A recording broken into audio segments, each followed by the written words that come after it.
Okay, so this is a lesson for Year 11, Inequality. We're looking at gender inequality at work. We're going to study examples of discrimination against women at work. We're going to try and understand what is going on beneath the discrimination, what feminists think about it, that sort of thing. By doing all this, we are developing our sociological brain, our way of looking things like a sociologist would look at them. In the book, this is on page 184, 185.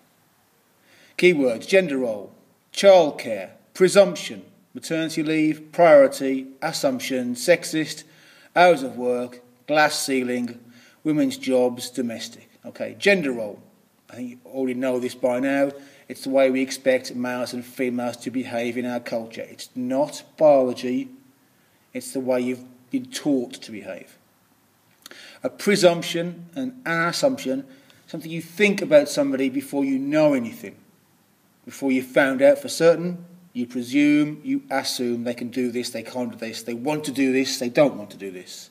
Presumptions, assumptions. Maternity leave, hope you know what that means, when women are off work to look after their kids. Priority, the things you put first in life are your priorities. Sexist, hours of work. Glass ceiling, we'll talk about that in a minute. Domestic means in the home. Okay, first off, just to be clear on what the law says in Britain. In Britain, it is illegal to discriminate against women. Illegal.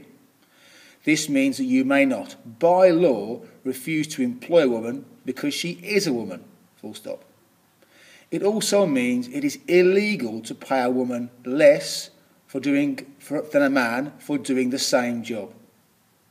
And yet, we'll see in a minute, women get less well paid. So somehow, even though it's illegal for doing similar sorts of work, they end up being less well paid. Often, not always.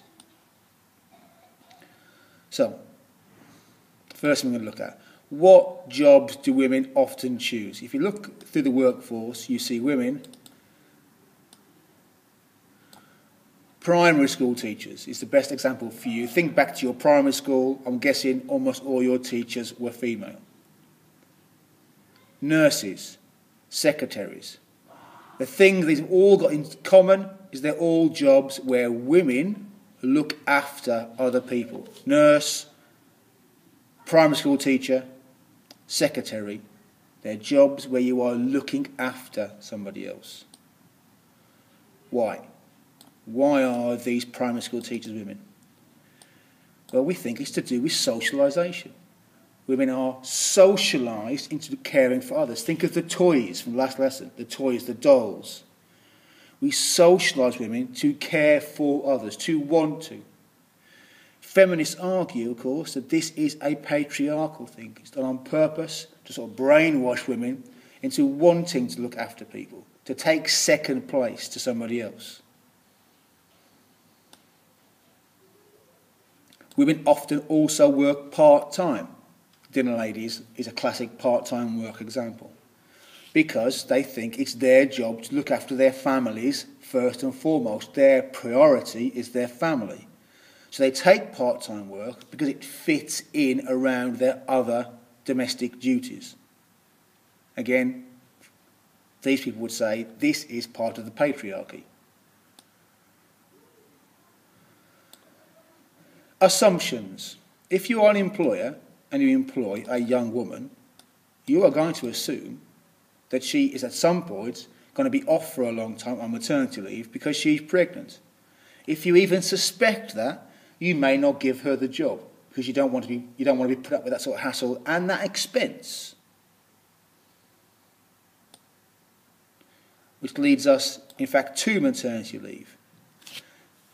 So lots of women take this off, and then the fear of employers is they won't ever come back. You end up paying them their salary for 6 months, 9 months, a year, and at the end of it, they don't come back at all. So this leads to women being discriminated against at work because employers don't want to take these sort of chances. And finally on this bit, we're going to talk about the glass ceiling. It's a state of mind. And to feminists say this is a big part of the patriarchy. So the glass ceiling would look something like this. Women can't rise to the top in organisations, in businesses, at work, because there's an invisible barrier blocking their rise, a glass ceiling above their heads. Glass meaning it's opaque, you can't see it, but it's there. It's the attitudes of men, it's the assumptions and presumptions of men. Women are going to want to leave to have babies. They're not reliable. Women are too emotional. They'll get too upset. They're not tough enough. All these are ideas that feminists say are in the heads of men, and mean they will not give women the chance, will not take them on, will not promote them to senior positions. The glass ceiling. Obviously, we're going to do a lot more work on all of these things in class, but this is a basic introduction. When we've done that, we'll talk about this essay.